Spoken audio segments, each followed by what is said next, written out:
This is kind of a review. Slips, trips, and falls cause the majority of general industry accidents. 15% of all accidental deaths in the workplace. More fatalities than any other cause of motor vehicles in the workforce, right? Here's where they apply. Without looking, who can tell me where they apply? Everywhere but agriculture, mining, and domestic. Very good. Okay. OSHA applies to all those places. Whoops. Sorry, I keep forgetting I can click and advance this. Ooh, look what happens. Okay. We talked about earlier. Keep all your workplaces clean, neat, and orderly, sanitary. Maintain as clean and dry as possible on your floor. Water on concrete, very slippery. Water on metal, very slippery. Okay, water on wood, very slippery. All right, you need to keep your place.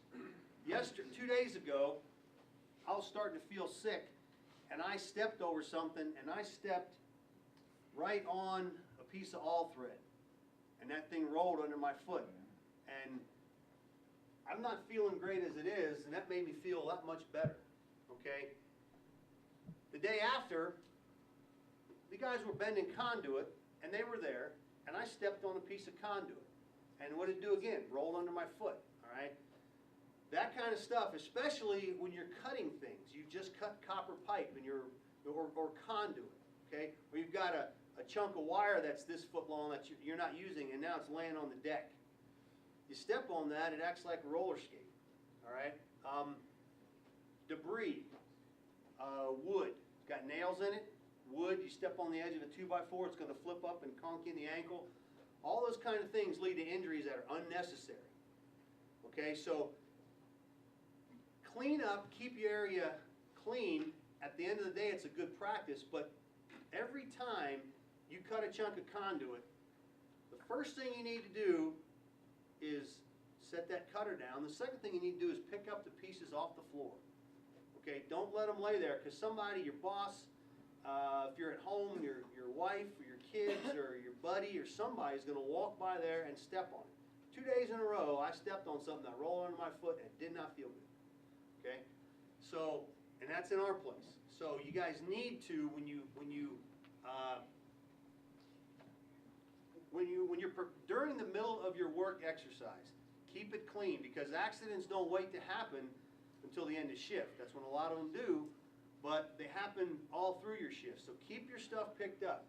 All right, it'll help keep your working surfaces clean. It'll help eliminate those nagging injuries. How many people sprained an ankle?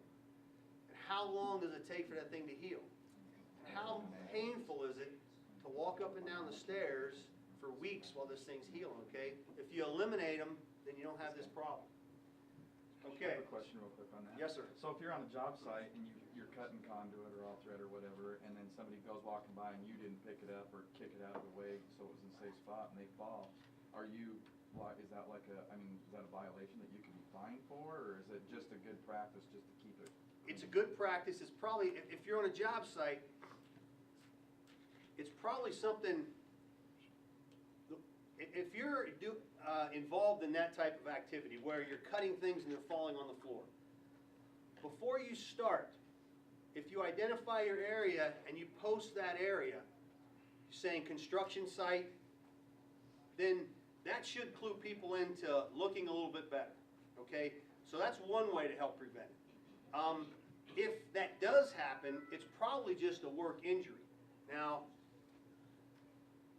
as far as an OSHA fine for that, there will be no fine unless there's an inspection and a citation written. Okay. Now that doesn't talk, OSHA doesn't talk about workman's comp or anything like that. But as far as an OSHA fine, there probably won't be an OSHA fine unless it happens all the time. And that way, that means employers aren't training their employees. They're not posting areas. They're not teaching people when they walk in a construction area to pay attention or that kind of stuff. Yes, Albert. Usually something like that would be in what they call an OSHA recordable. Yeah, it's got to go on the 300 log. And if you get a lot of those, then they, like he says, they start looking at you. And usually an OSHA recordable is anything that requires, if you have to have a Band-Aid on it, or if you have to have a pain pill to ease the pain, that becomes if it adjusts your work schedule, okay, if it adjusts your regular work schedule, it's gonna be a recordable event, okay? And that'll all be on that 300 log, so you can review that, it's your right as an employee to review that 300 log for the last 5 years, to know what type of company you're working for, okay? Yes, Jesse? Do OSHA standards apply to us as students? No, they apply to me as an employee and to Jeremy and to, numbnuts here. Ryan. Yes, they apply, they don't apply to you, but they apply to us. And you have to follow our rule, the rules that we have to establish have to meet OSHA guidelines, okay? So if we have something in the lab and we're asking you to do,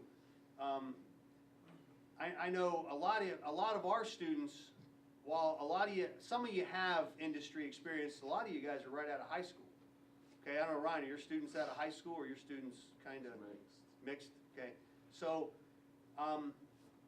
really it's important for you guys coming right out of high school that haven't been in industry for us to emphasize OSHA to you. Okay, that's really important. Jake, go ahead. So say your instructor doesn't provide you with proper PPE and drops a piece of steel and almost chops your finger off. Can we report him to OSHA? No? That might be No. a slight exaggeration. Because you're not covered by OSHA. He didn't give you steel gauntlets? What PPE didn't he provide? Gloves? You forgot to put on gloves when you're handling a piece of metal. No. I reminded him after. Are carrying it, gloves like, required PPE? Yes. For handling that metal. Conduit? No, OSHA required. Does OSHA require the employer to provide gloves?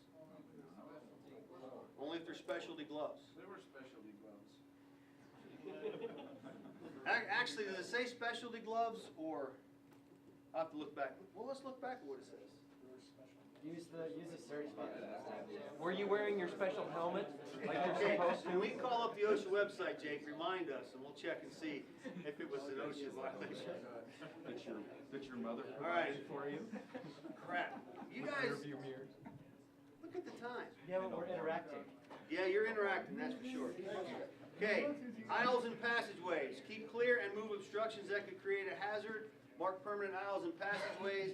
Aisles must be sufficiently wide where mechanical handling equipment is used. Where do we have aisles and passageways in our place? All over?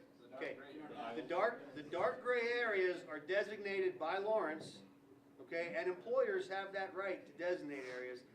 The dark gray is designated as a passageway, all right? So if you're doing work in that passageway, that's designed for people to walk back and forth. You've got to take precautions. You guys, as the person doing the job, have to take precautions to make sure that passageway, you can block it off altogether as long as you provide an alternate means. And we have alternate means just about anywhere. So don't be like grumpy, be like, I'm gonna work here, you need to get out of here. Yes. I appreciate your contribution. Okay?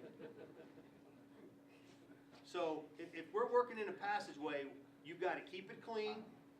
You've got to post it if there's work there. Even if you're working over on one side, but the end of the conduit you're messing with is loose and that thing can fall down this way, you need to post it overhead. And if there is a hazard, don't let people walk at their own risk. Don't think telling them is okay.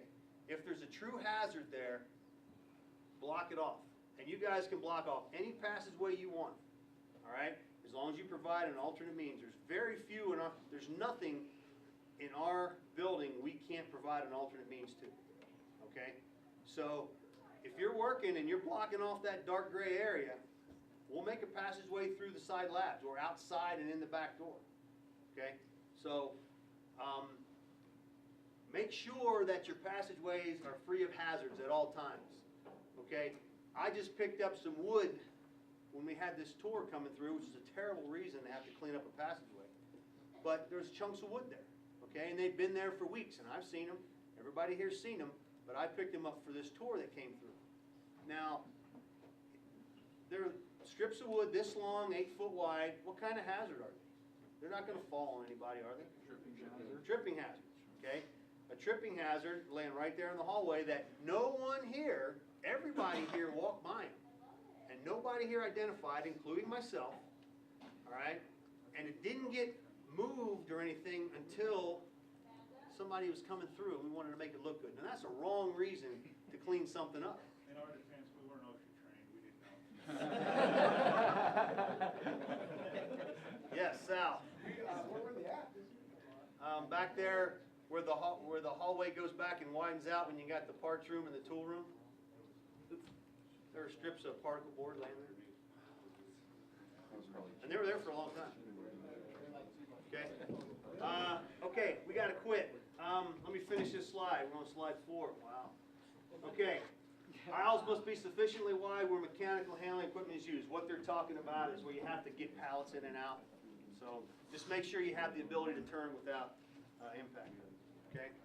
So I'll grade your tests.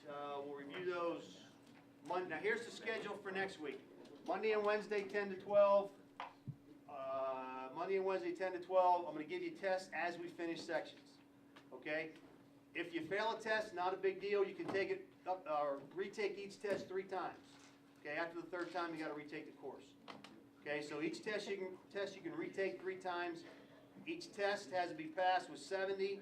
The final has to be passed with 80, and you got to have 80 overall. So for every 70 you get, you got to get a 90. They're all like Okay. today's. They'll all be like today's. In fact, other than the final, none will be. They're all going to be this long. Okay, some will be shorter, but none will be any longer than today's, or the one we took this morning. Okay. Any more questions? Okay. Adios.